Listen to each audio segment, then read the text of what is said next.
Here with professional golfer Alison Crenshaw. How are you doing today? I'm wonderful. How are you? Good. Thanks for taking the time to do this interview. I see you're a professional golfer. You play on Cactus Tour and WAPT Tours. So can you tell me, how did last year, 2023, how did your season go for you on both tours?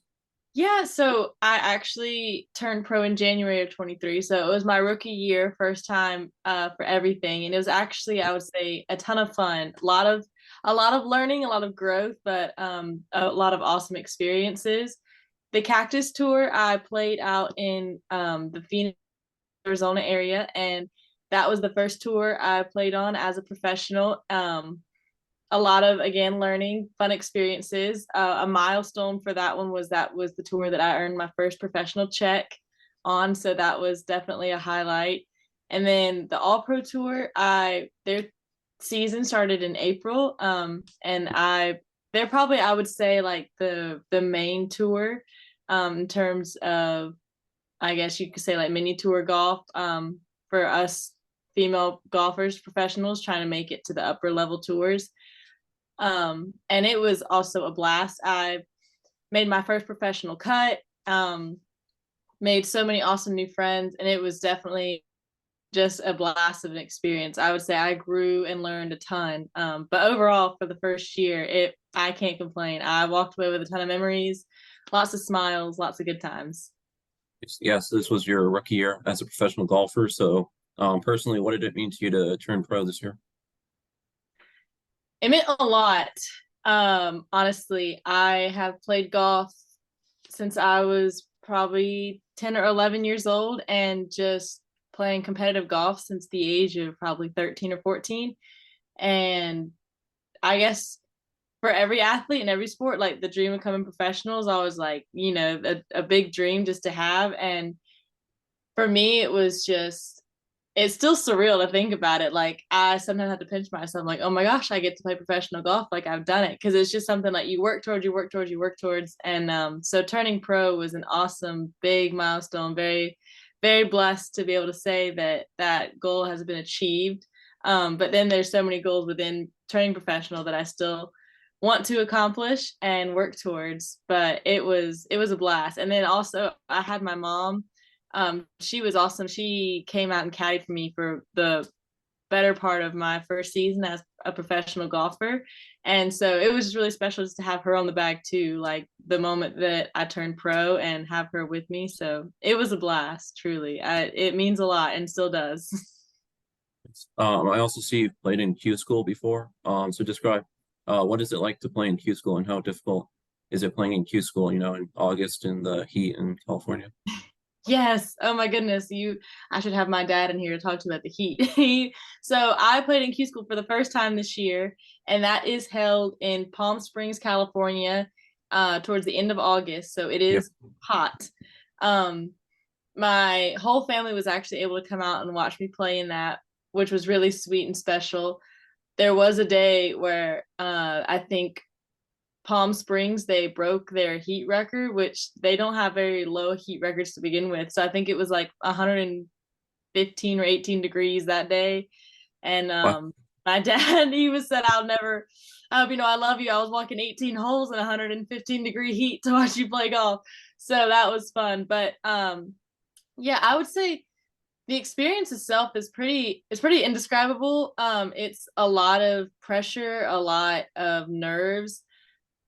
I think as golfers, when we go into it, we just try to tell ourselves we can. It's just another tournament, just another tournament. Like, we've been playing our whole seasons already, like back to back events. And like, I had from the All Pro Tour, I had joined like a Bible study that the tour had. So a bunch of my friends from the WAPT tour and the Bible study were going to Q school, and so we were all just telling ourselves like, hey, we've done so many weeks back to back with the All Pro Tour. Like, it's just another tournament. Like, that's how we got to see it. Like, let's just play it. Just keep the nerves down. And you tell yourself that over and over again. But I'm telling you, when I was flying from Georgia to California, somewhere in the air, like my golf game like jumped out the window.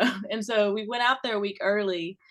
And that week when I was warming up, getting ready to go, I was missing the ball. I was like, what is going on?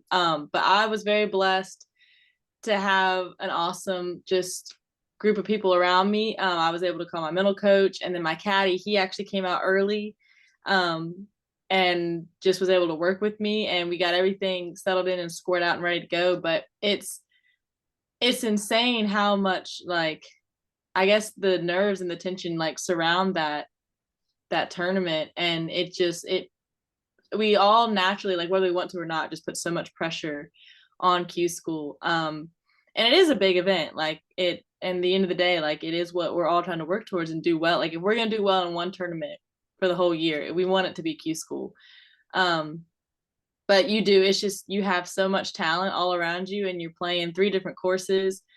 I was soaking up just the experience. That's what I was trying to do. But honestly, the courses are beautiful. It's unbelievable, like the amazing courses we got to play on out there. And I really cannot wait to go back and play next year. I did play pretty well for my first time. I'll be honest. I was doing, I think for 70 holes of the 74 before the first cut, I was 2 over, and that would have been plenty good to make the cut. But on day 2, I was even par with 4 holes left to play, and I had the nerves sneak in, and I went 6 over in my last 4 holes. Just I was nerves. They found their way into the game, but it was a learning experience, and just reflecting and looking back. And I just have to, as a golfer, you've got to just look at the positives and take the momentum. And I can say, look, I played 2 over for 70 holes. I wasn't hitting the ball great.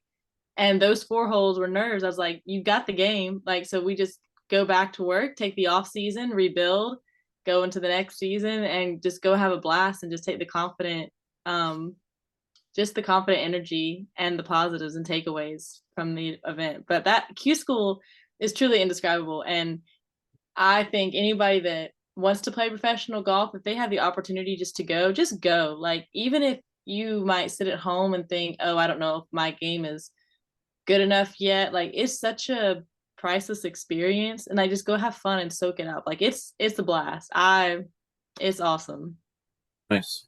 So I see you were born in Alabama and you lived there until you were 6. So Mhm. talk about, being born and living in Alabama for a little bit and then also moving to Georgia.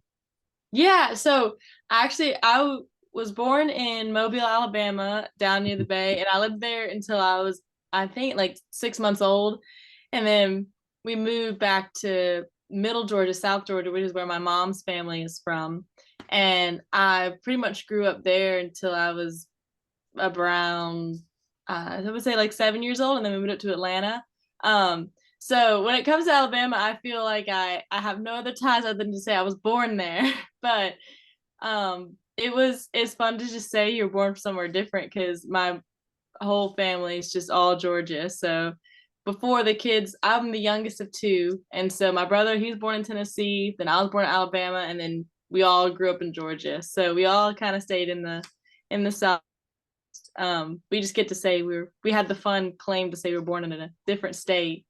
But growing up in Georgia was a blast. All my family, mom's side and dad's side, are pretty much all in Georgia.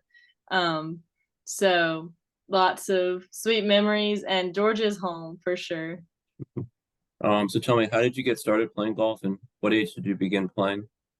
Yeah, so I started playing golf probably when I was around, I took my first lesson probably when I was like 10 or 11. My dad, I have to give him credit. He actually got my brother and I into the game. When we moved up to Atlanta, I think I was probably around 8 or 9. My brother was around 10. And my parents, they were trying to decide, okay, if we're going to put the kids in a sport, like, what are we going to put them in? And my dad, he grew up playing all the sports, and baseball, football, ended up playing football in college. And he was working in the corporate world, and he goes, you know what, I want the kids to know how to play golf. Like, that's something that they can play with forever, and like, we're putting them in golf.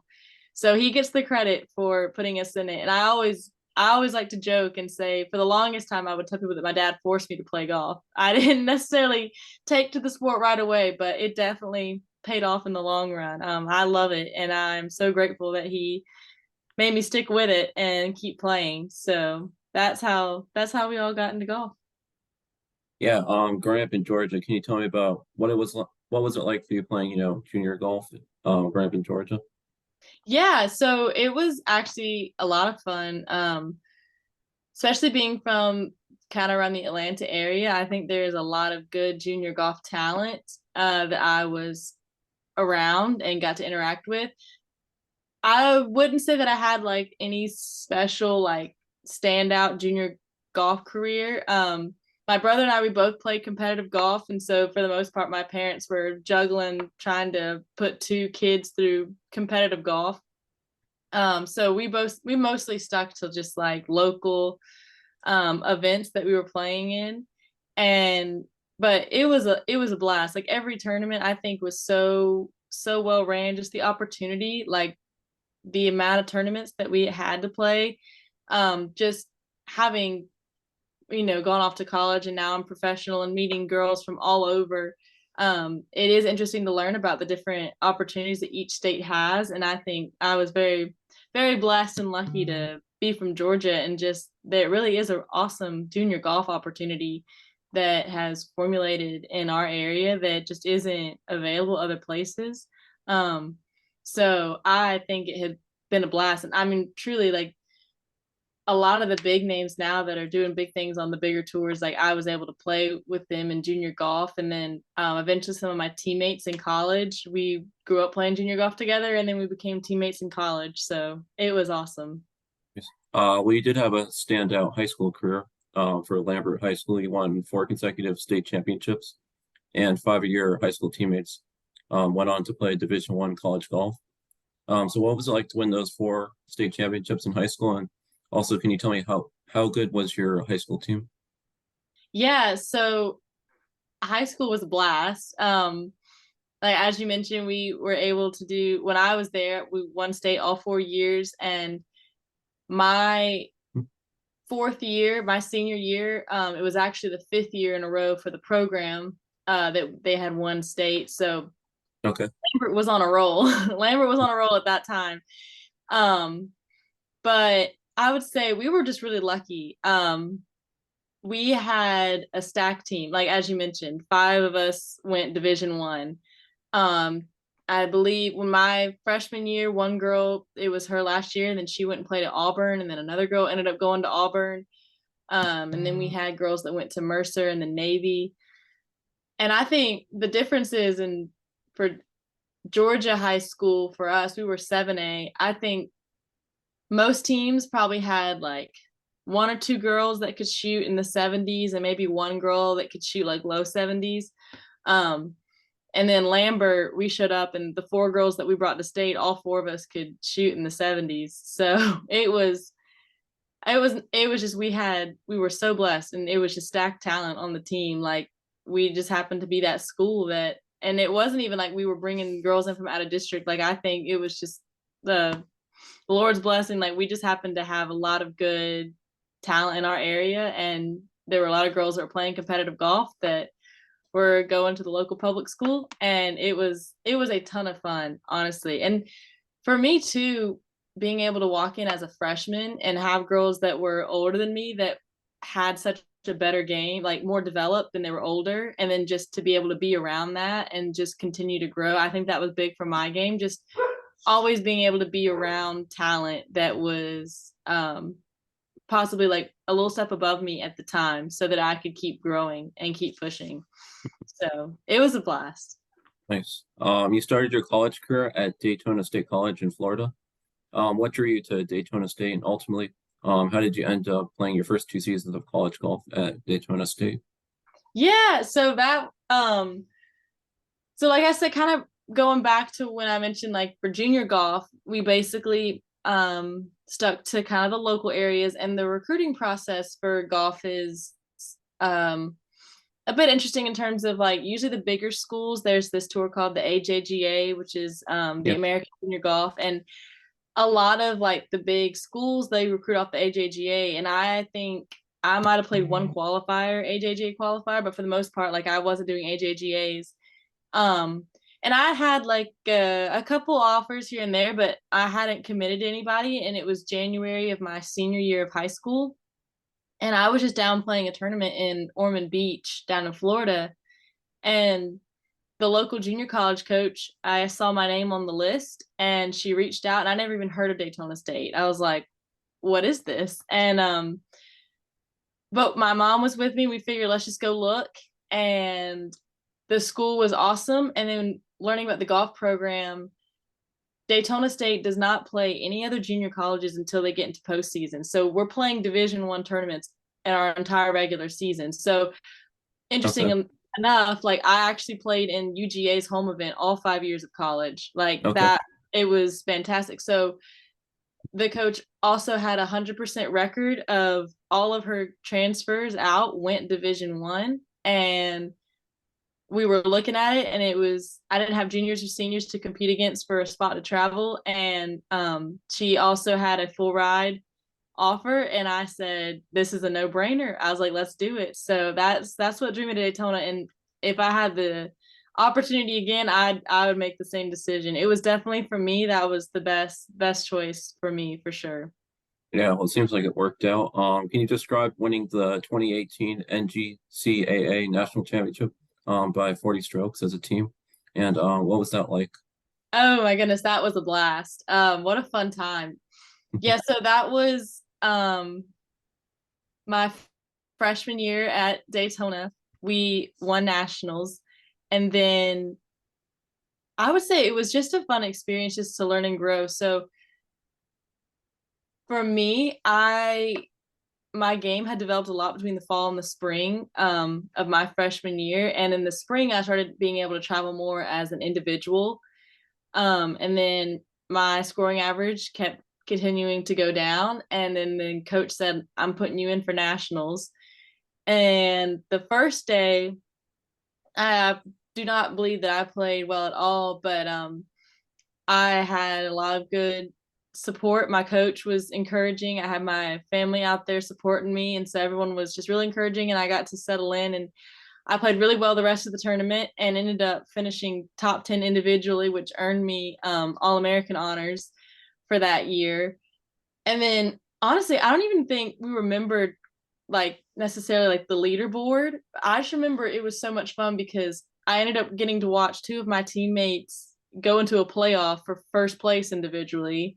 Okay. So it was just a great week as the team. Like everybody was playing like their best game, and so it was just so much fun watching everybody just achieve goals and like do well together.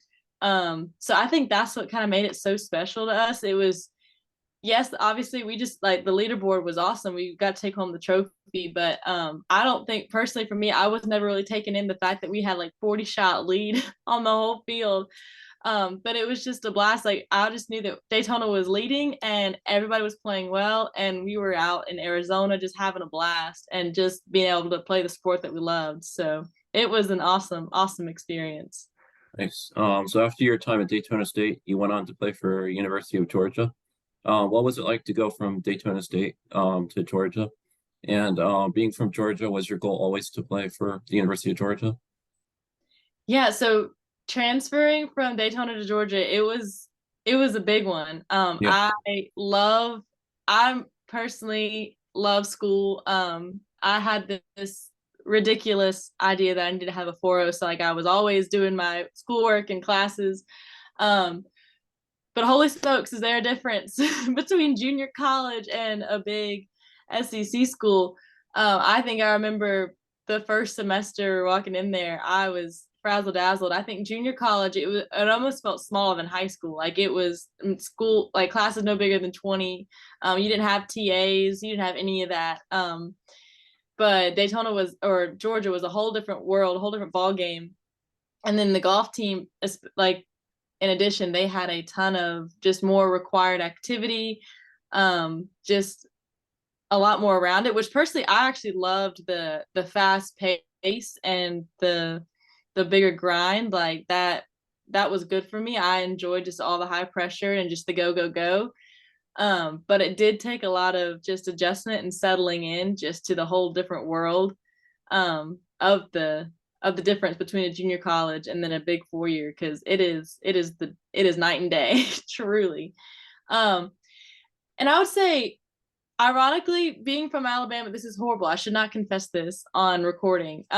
But when I was little, I actually grew up an Alabama fan. But my Okay. one silver lining is um I think growing up in the South and in a family that loved sports and football in particular, like you just grow up with the mindset of like there's Division 1 golf or Division 1 schools, and then there's the SEC, and SEC is just top of the mountain.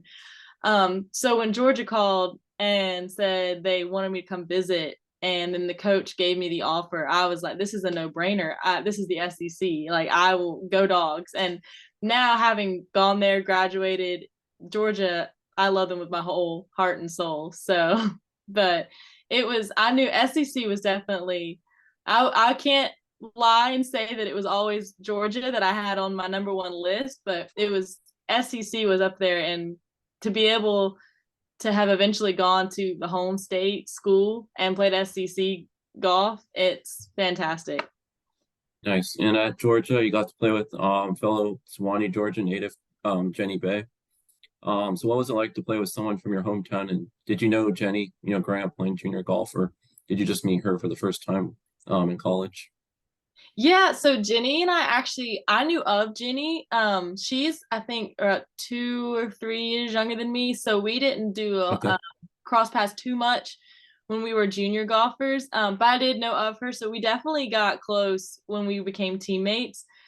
But it was awesome having someone just from the hometown for sure. I remember just specifically when we all got sent home for the pandemic, because Jenny and I were from the same area, I had a built-in practice buddy and partner that I could continue using and playing and practicing with during our time away from school. So that was actually a blast, just to have that resource and someone next to you. So when you get sent home, you had your teammate right there with you. And she's awesome. We still talk and keep in touch today. I actually caddied for her when she went to Q school. So she's fantastic and a rock star, truly. She's a stud. Yeah, and she's also very good. She won twice this year on the Epson tour, so sure it's Yep, just a matter of time before she's on the LPGA tour. truly. Yeah. Yes. So at Georgia, you received your master's degree in sports management. Was your goal always to, get your master's degree and play 5 years of college golf, or, did you have a little bit of change of plans Yeah, going into so college? at Georgia they have this thing called you can double dog, and so what that means is while you're taking your undergrad, you can take master at the same time, master classes at the same time. And basically I knew that when I graduated with my undergrad, I would only have 1 year left if I wanted to get my master's in sport management. And I was never really sure if I wanted to do that or not, but I figured I might as well just have the option in case I wanted to. But then as soon as the pandemic hit and it gave us an extra year of eligibility, it became a no-brainer. I was like, I'm sticking around and just going to get my master's. So I don't know if I was ever really set on what I was gonna do, but then I really my decision got made up for me. I didn't have to struggle too hard and wonder what. So the pandemic and the extra year of eligibility, that's what I think that just made the decision to stay around and get my master's.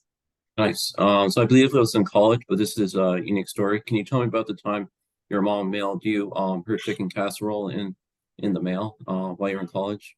Yes, oh my goodness, this story it's infamous. So Yeah. growing up, my one of my favorite meals my mom makes is the chicken casserole. And when I was in school down in Florida, my mom, I don't know if it was like finals weeks or something, or I was just missing home or whatever, but my mom just said, check the mail. And I was like, okay. And I come home one day and there's like this big old package, and I did not even think this was possible, but turns out you can mail a casserole through the Okay. mail. He sent a casserole through the mail.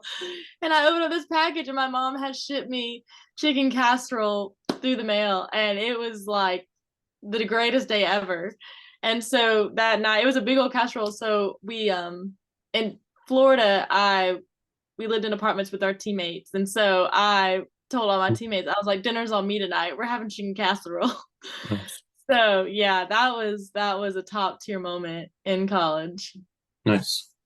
Yeah, so I see you also play the piano and guitar. Yeah, if you have a piano and guitar, can you play any songs, or do you mostly play, just for fun? I there's a couple songs that I can play on guitar and piano. Mhm. Guitar is mostly just like country songs.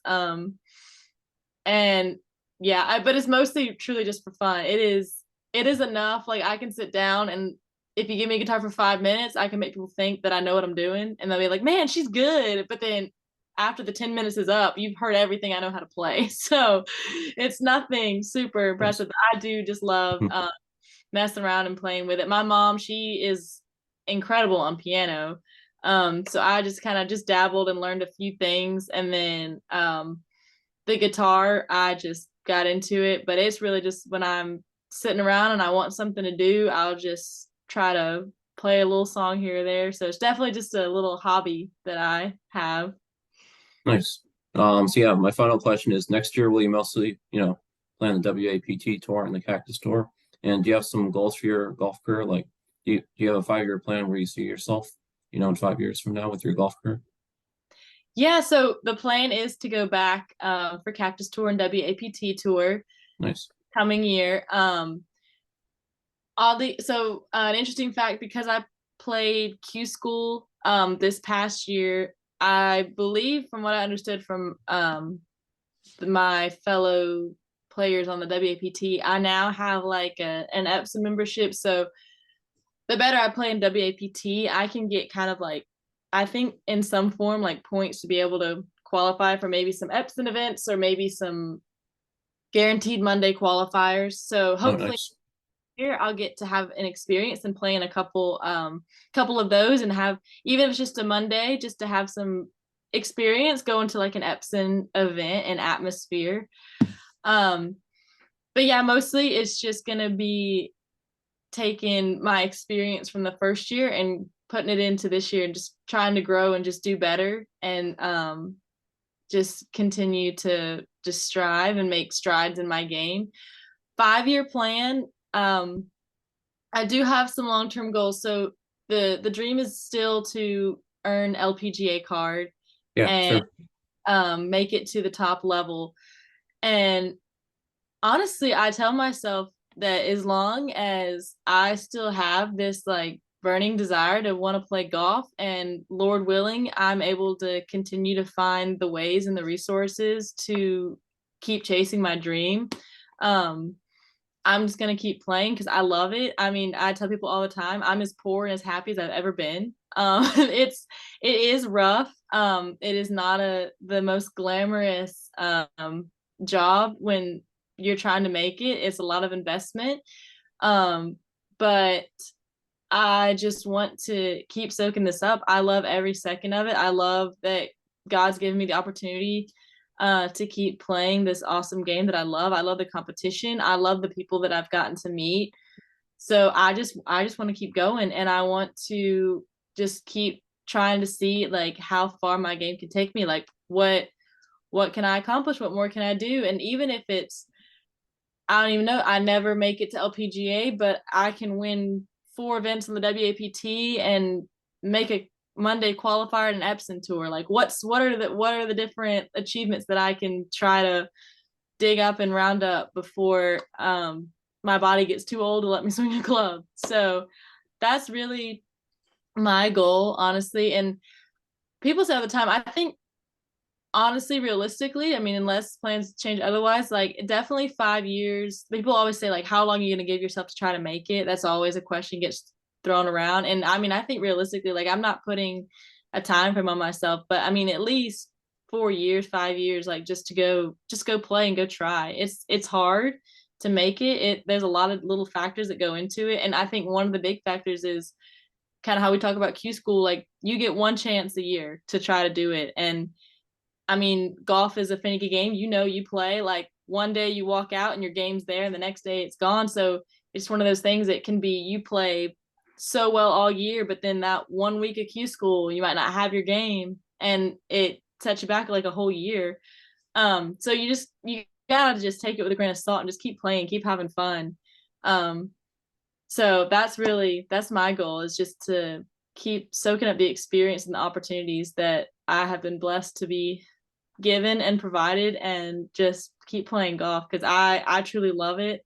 I love the people that I've been able to meet. I love it when I get to meet a little girl on the range, and she is playing golf with her dad or just out there practicing, and she sees another girl that's playing professional, and I just want to look at her and be like, just keep playing as long as you want. If you love it, keep going. Like it's so much fun.